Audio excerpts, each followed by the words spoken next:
Hello hi Karnataka, ಎಲ್ಲ ಹೇಗಿದ್ದೀರಾ? ಎಲ್ಲ ಚೆನ್ನಾಗಿದ್ದೀರಾ ಅಂತ ಭಾವಿಸ್ತಾ, ವಾರ ಪೂರ್ತಿ ಕೆಲಸ ಮಾಡಿ ಸಿಗೋ ಒಂದು ಭಾನುವಾರನ ಫುಲ್ಲು ಜಾಲಿಯಾಗಿ ಎಂಜಾಯ್ ಮಾಡಬೇಕು ಅಂದರೆ, ಮೈಂಡ್ನ ರಿಲ್ಯಾಕ್ಸ್ ಮಾಡಬೇಕು ಅಂದರೆ ಇಂಥ ಪ್ಲೇಸ್ಗೆ ವಿಸಿಟ್ ಮಾಡಬೇಕಾಗುತ್ತೆ. ಯಾವ ಪ್ಲೇಸ್ ಅಂತ ಹೇಳ್ತೀನಿ, ಕೊನೆವರೆಗೂ ವಿಡಿಯೋ ನೋಡಿ. ಈ ಪ್ಲೇಸ್ ಬಂದು ಬ್ಯಾಂಗ್ಳೂರಿಂದ 94 ಕಿಲೋಮೀಟರ್ ಆಗುತ್ತೆ. ನಮ್ಮ ರಾಮನಗರದಿಂದ 52 ಕಿಲೋಮೀಟರ್ ಆಗುತ್ತೆ. ಹಾಗಿದ್ರೆ ನಾವು ಹೋಗ್ತಿರೋ ಪ್ಲೇಸ್ ಯಾವುದು ಅಂದರೆ ಅದೇ ಸಂಗಮ. ಎಲ್ಲರಿಗೂ ಗೊತ್ತಿರೋದೇ ಸಂಗಮ ಅಂದರೆ ಒಂದಕ್ಕೊಂದು ಬೆರೆಯೋದು ಅಂತ. ಆದರೆ ಇಲ್ಲಿ ಬೆರೀತಿರೋದು ಮನುಷ್ಯರಲ್ಲ, ಬೆರೀತಿರೋದು ಬಂದು ನದಿಗಳು. ಒಂದು ದಿಕ್ಕಿಂದ ಹರ್ಕಾವತಿ ನದಿ ಆದರೆ ಇನ್ನೊಂದು ದಿಕ್ಕಿಂದ ನಮ್ಮ ಕಾವೇರಿ ನದಿ, ಎರಡೂ ಸೇರಿ ಅಲ್ಲಿ ಬೆರೆತು ಬೇರೆ ರಾಜ್ಯಕ್ಕೆ ತಲುಪುತ್ತೆ. ಹಾಗೆ ಈ ಹಾದಿಲೂ ಅಷ್ಟೇ, ತುಂಬ ಬೆಟ್ಟ ಗುಡ್ಡಗಳಂತೂ ತುಂಬ ಇತ್ತು. ನಾವು ಹೋಗ್ಬೇಕಾದ್ರೆ ಅಂತೂ ಸಗದಾಗಿ ಕಾಣ್ತಿತ್ತು. ಅದನ್ನು ನೋಡ್ಕೊಂಡು ಹೋದಾಗ ದಾರಿ ಸಾಗಿದೆ ಗೊತ್ತಾಗಲಿಲ್ಲ. ಈ ದೇವಸ್ಥಾನ ಬಂದು ತಾಯಿ ಮುದ್ದಮ್ಮ ದೇವಸ್ಥಾನ ಅಂತ. ಶ್ರೀ ಮಲೆಮಹದೇಶ್ವರ ಸ್ವಾಮಿಗೆ ಪಾದಯಾತ್ರೆ ಹೋಗೋರು ಮೊದಲಿಗೆ ಇಲ್ಲಿಂದನೇ ಪ್ರಯಾಣನ ಸ್ಟಾರ್ಟ್ ಮಾಡೋದವರು. ಈ ಗುಡಿಗೆ ಬಂದು ಪೂಜೆ ಮುಗಿಸ್ಕೊಂಡು ಇಲ್ಲಿಂದನೇ ಹೊರಡೋದವರು. ಹಾಗೆ ಮುಂದೆ ಸಾಗ್ತಾ ಬಂದರೆ ನಮ್ಗೆ ಸಿಗೋದೇ ಫಾರೆಸ್ಟ್ ಚೆಕ್ ಪೋಸ್ಟು. ಈ ಫಾರೆಸ್ಟ್ ಚೆಕ್ ಪೋಸ್ಟ್ನ ನಾವು ದಾಟಿ ಮುಂದೆ ಬಂದಮೇಲೆ ಕಾಣೋದೇ ಅದ್ಭುತವಾದ ಕಾಡು.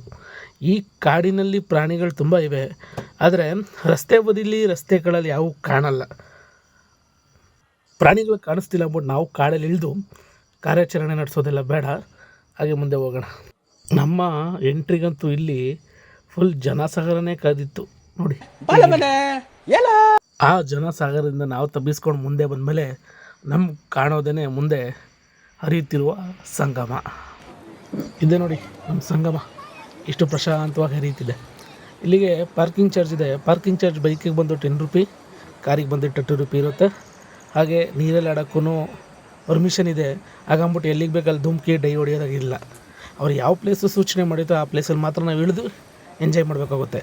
ಹಂಗಂದ್ಬಿಟ್ಟು ತುಂಬ ಎಂಜಾಯ್ ಮಾಡೋಕ್ಕೋದ್ರೆ ಅಪಾಯನೂ ಆಗುತ್ತೆ. ಯಾಕಂದರೆ ತುಂಬ ಆಳನೂ ಇದೆ, ಹಾಗೆ ಇಲ್ಲಿ ತುಂಬ ಸುಳಿಗಳು ಇವೆ. ಬಹಳ ಹುಷಾರಾಗಿ ನಮ್ಮ ಕೇರ್ಫುಲ್ಲಿ ನಾವು ಇಲ್ಲಿ ಇರಬೇಕಾಗುತ್ತೆ. ಹಾಗೆ ಇಲ್ಲಿ ವಿಷ್ಣುವರ್ಧನ ಮೂವಿ ಶೂಟಿಂಗ್ ಮಾಡೋದು ಇದೇ ಪ್ಲೇಸಲ್ಲೇ. ಒಂದು ದಡದಲ್ಲಿ ನಮ್ಮ ಬಾಸ್ ಕಿಚ್ಚ ಸುದೀಪಿರ್ತಾರೆ, ಇನ್ನೊಂದು ದಡದಲ್ಲಿ ಸೋನು ಸುದಿರ್ತಾರೆ. ಅದೇ ಯಾವ ಸೀನ್ ಅಂದರೆ ಮೊಬೈಲ್ ಎಕ್ಸ್ಚೇಂಜು ಆಗಿರುತ್ತಲ್ಲ, ಆ ಸೀನು ಇಲ್ಲೇ ಇರೋದದು. ಹೇಳೋದೇ ಮರ್ತಿದ್ದೆ, ಇಲ್ಲಿ ಫಿಶ್ ಪ್ರಿಯರಿಗೆ ಒಳ್ಳೆ ಫಿಶಸ್ ಸಿಗುತ್ತೆ ಟೇಸ್ಟ್ ಮಾಡಲು. ಹೊರಗಡೆ ಬಂದರೆ ಒಳ್ಳೆ ಫಿಶಸ್ಸು ಏಕ್ಷಕ್ಕೂ ಶಾಪ್ಗಳಿವೆ, ಯಾವ್ದು ಬೇಕಾದ್ರೂ ತೊಗೊ ತಿಂಬೋದು. ಒಳ್ಳೆ ಟೇಸ್ಟ್ ಮಾತ್ರ ಸಖತ್ತಾಗಿರುತ್ತೆ. ಆಮೇಲೆ ಜೋಬಲ್ಲಿ ಕಾಸು ತರೋದಂತೂ ಮರೆಯೋಕ್ಕೆ ಹೋಗ್ಬೇಡಿ ಇಲ್ಲಿ. ಯಾಕಂದರೆ ಇಲ್ಲಿ ಯಾವ ಆನ್ಲೈನ್ ಪೇಮೆಂಟು ವರ್ಕ್ ಆಗೋಲ್ಲ. ಫೋನ್ಪೇ ಗೂಗಲ್ ಪೇ ಅಂತೂ ಮೊದಲಾಗ ವರ್ಕೇ ಆಗೋಲ್ಲ. ಯಾಕಂದರೆ ಇಲ್ಲಿ ಯಾವ ಸಿಮ್ಗೂ ನೆಟ್ವರ್ಕ್ ಸಿಗೋಲ್ಲ. ಒಂದನ್ನು ಬಿಟ್ಟು ಯಾವ್ದು ಗೊತ್ತಾ, ನಮ್ಮ ಭಾರತೀಯ ಎಮ್ಮೆ BSNL ಬಿಟ್ಟು ಇನ್ನು ಯಾವುದಕ್ಕೂ ನೆಟ್ವರ್ಕ್ ಸಿಗೋಲ್ಲ ಇಲ್ಲಿ. ಅದಕ್ಕೆ ಜೇಬಲ್ಲಿ ಅಮೌಂಟ್ ತರೋದಂತೂ ಮರೆಯೋಕ್ಕೆ ಹೋಗ್ಬೇಡಿ. ಆಮೇಲೆ ಇಲ್ಲಿ ತಂದು ಪ್ಲಾಸ್ಟಿಕ್ಗಳು ಹಾಕೋದು ಗಲೀಜು ಮಾಡೋದಂತೂ ಮಾಡೋಕ್ಕೆ ಹೋಗ್ಬೇಡಿ. ಶುದ್ಧವಾದ ಪ್ಲೇಸ್ನ ಶುದ್ಧವಾಗಿ ಇಟ್ಕೊಳ್ಳೋಣ. ನಮ್ಮ ಕಾಡು ನಾಡನ್ನ ನಾವು ಉಳಿಸ್ಬೇಕು ಅಂತ ಹೇಳ್ತಾ ವಿಡಿಯೋನ ಎಂಡ್ ಮಾಡೋಣ. ಸಿಗೋಣ ಮತ್ತೆ ನೆಕ್ಸ್ಟ್ ವಿಡಿಯೋಲಿ. ಬಾಯ್.